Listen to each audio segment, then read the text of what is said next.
Harry Potter and the Goblet of Fire, Chapter 2, The Scar. Harry lay flat on his back, breathing hard as though he had been running. He had awoken from a vivid dream with his hands pressed over his face.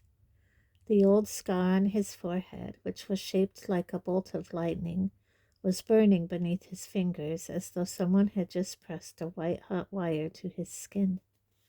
He sat up, one hand still on his scar, the other reaching out in the darkness for his glasses, which were on the bedside table. He put them on, and his bedroom came into clearer focus, lit by a faint, misty orange light that was filtering through the curtains from the street lamp outside the window. Harry ran his fingers over the scar again. It was still painful. He turned on the lamp beside him, scrambled out of bed, crossed the room, opened his wardrobe, and peered into the mirror on the inside of the door. A skinny boy of 14 looked back at him, his bright green eyes puzzled under his untidy black hair. He examined the lightning bolt scar of his reflection more closely. It looked normal, but it was still stinging. Harry tried to recall what he had been dreaming about before he had awoken. It had seemed so real. There had been two people he knew and one he didn't. He concentrated hard, frowning, trying to remember. The dim picture of a darkened room came to him. There had been a snake on the hearth rug, a small man called Peter, nicknamed Wormtail, and a cold, high voice, the voice of Lord Voldemort. Harry felt as though an ice cube had slipped down into his stomach at the very thought. He closed his eyes tightly and tried to remember what Voldemort had looked like, but it was impossible. All Harry knew was that at the moment when Voldemort's chair had swung around, and he, Harry, had seen what was sitting in it, he had felt a spasm of horror which had awoken him. Or had that been the pain in his scar? And who had the old man been? For there had definitely been an old man. Harry had watched him fall to the ground. It was all becoming confused. Harry put his face into his hands, blocking out his bedroom, trying to hold on to the picture of that dimly lit room, but it was like trying to keep water in his cupped hands. The details were now trickling away as fast as he tried to hold on to them. Voldemort and Wormtail had been talking about someone they had killed, though Harry could not remember the name, and they had been plotting to kill someone else. Him. Harry took his face out of his hands, opened his eyes, and stared around his bedroom as though expecting to see something unusual there. As it happened, there was an extraordinary number of unusual things in this room. A large wooden trunk stood open at the foot of his bed, revealing a cauldron, broomstick, black robes, and assorted spellbooks. Rolls of parchment littered that part of his desk that was not taken up by the large empty cage in which his snowy owl, Hedwig, usually perched. On the floor beside his bed, a book lay open. He had been reading it before he fell asleep the previous night. The pictures in this book were all moving. Men in bright orange robes were zooming in and out of sight on broomsticks, throwing a red ball to each other. Harry walked over to this book, picked it up, and watched one of the wizards score a spectacular goal by putting the ball through a 50-foot-high hoop. Then he snapped the book shut. Even Quidditch, in Harry's opinion the best sport in the world, couldn't distract him at the moment. He placed Flying with the Cannons on his bedside table, crossed to the window, and drew back the curtains to survey the street below. Privet Drive looked exactly as a respectable suburban street would be expected to look in the early hours of Saturday morning. All the curtains were closed. As far as Harry could see through the darkness, there wasn't a living creature in sight, not even a cat. And yet, Harry went restlessly back to his bed and sat down on it, running a finger over his scar again. It wasn't the pain that bothered him. Harry was no stranger to pain and injury. He had lost all the bones from his right arm once, and had them painfully regrown in a night. The same arm had been pierced by a venomous foot-long fang not long afterwards. Only last year Harry had fallen 50 feet from an airborne broomstick. He was used to bizarre accidents and injuries.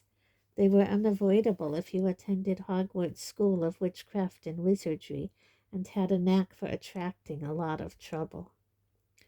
No, the thing that was bothering Harry was that the last time his scar had hurt him, it had been because Voldemort had been close by. But Voldemort couldn't be here now. The idea of Voldemort lurking in Privet Drive was absurd, impossible.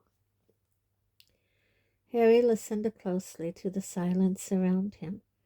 Was he half expecting to hear the creak of a stair or the swish of a cloak? And then he jumped slightly as he heard his cousin Dudley give a tremendous grunting snore from the next room. Harry shook himself mentally. He was being stupid.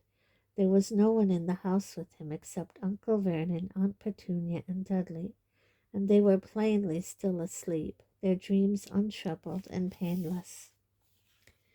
Asleep was the way Harry liked the Dursleys best. It wasn't as though they were ever any help to him awake. Uncle Vernon, Aunt Petunia, and Dudley were Harry's only living relatives. They were Muggles, non-magic people, who hated and despised magic in any form, which meant that Harry was about as welcome in their house as dry rot. They had explained away Harry's long absences at Hogwarts over the last 3 years by telling everyone that he went to St. Brutus's secure center for incurably criminal boys. They knew perfectly well that, as an underage wizard, Harry wasn't allowed to use magic outside Hogwarts, but were still apt to blame him for anything that went wrong about the house. Harry had never been able to confide in them or tell them anything about his life in the wizarding world. The very idea of going to them when they awoke and telling them about his scar hurting him and about his worries about Voldemort was laughable. And yet it was because of Voldemort that Harry had come to live with the Dursleys in the first place. If it hadn't been for Voldemort, Harry would not have had the lightning scar on his forehead. If it hadn't been for Voldemort, Harry would still have had parents. Harry had been a year old the night that Voldemort, the most powerful dark wizard for a century, a wizard who had been gaining power steadily for 11 years, arrived at his house and killed his father and mother. Voldemort had then turned his wand on Harry. He had performed the curse that had disposed of many full-grown witches and wizards in his steady rise to power, and incredibly, it had not worked. Instead of killing the small boy, the curse had rebounded upon Voldemort. Harry had survived with nothing but a lightning-shaped cut on his forehead, and Voldemort had been reduced to something barely alive. His powers gone, his life almost extinguished, Voldemort had fled. The terror in which the secret community of witches and wizards had lived for so long had lifted. Voldemort's followers had disbanded, and Harry Potter had become famous. It had been enough of a shock for Harry to discover on his 11th birthday that he was a wizard. It had been even more disconcerting to find out that everyone in his hidden wizarding world knew his name.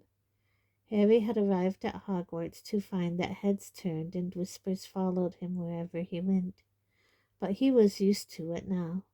At the end of this summer, he would be starting his 4th year at Hogwarts, and he was already counting the days until he would be back at the castle again.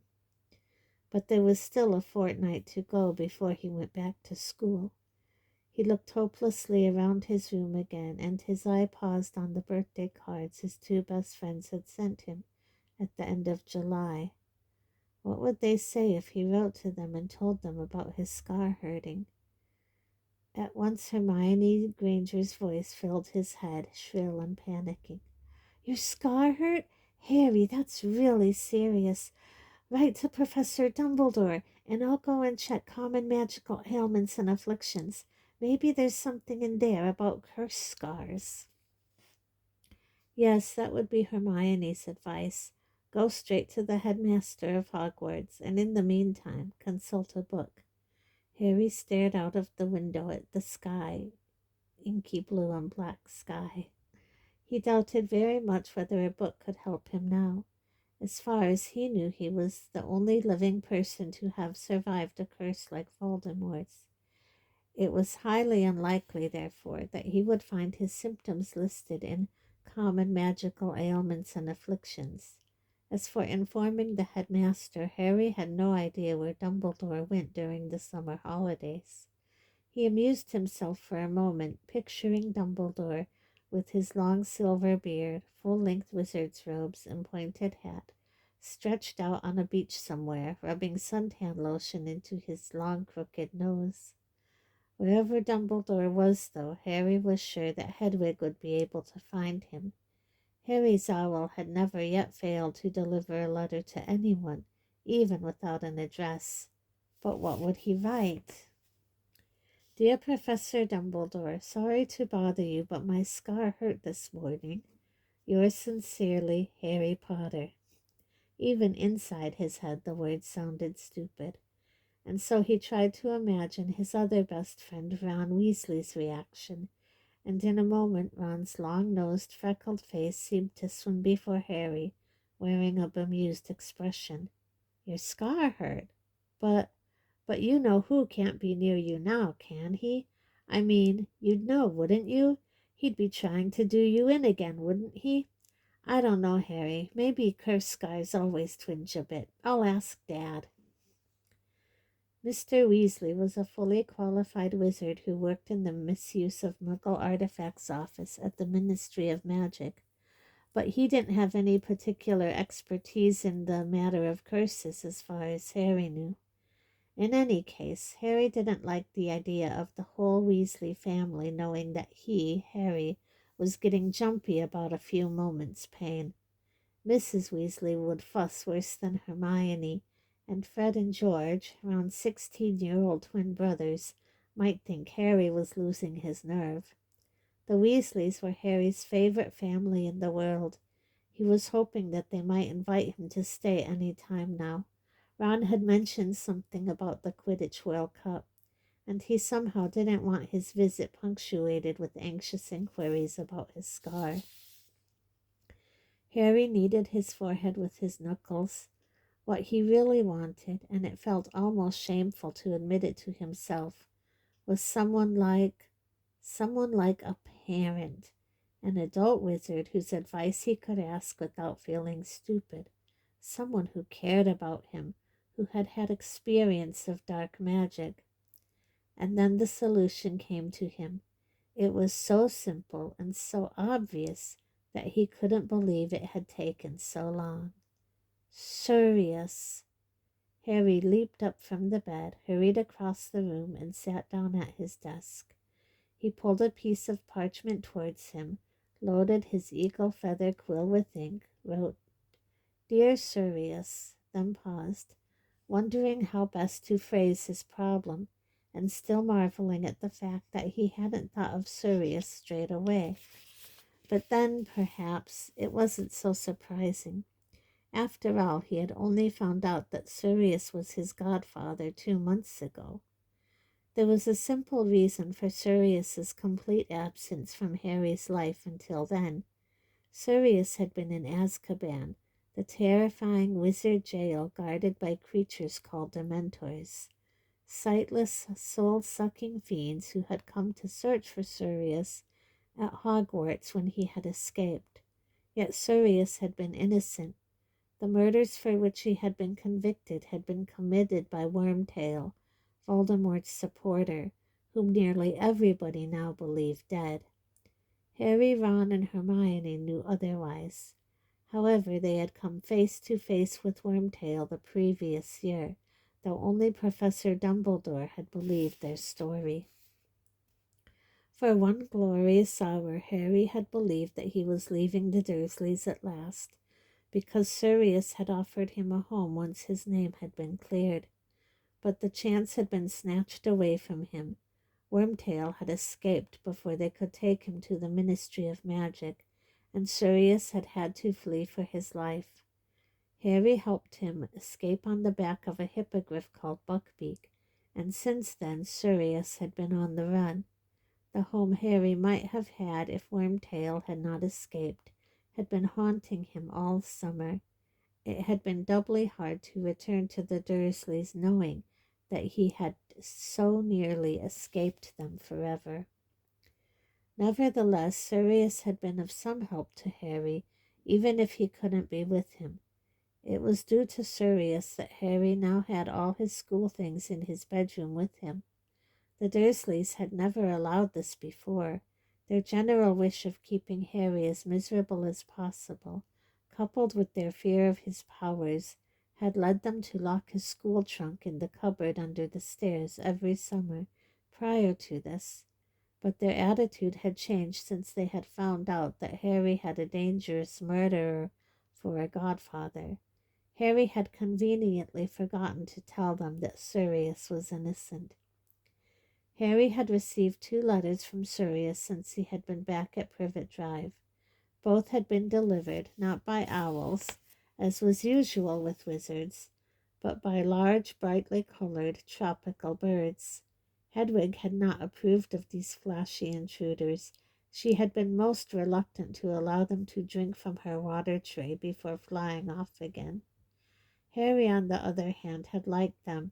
They put him in mind of palm trees and white sand, and he hoped that wherever Sirius was, Sirius never said, in case the letters were intercepted, he was enjoying himself.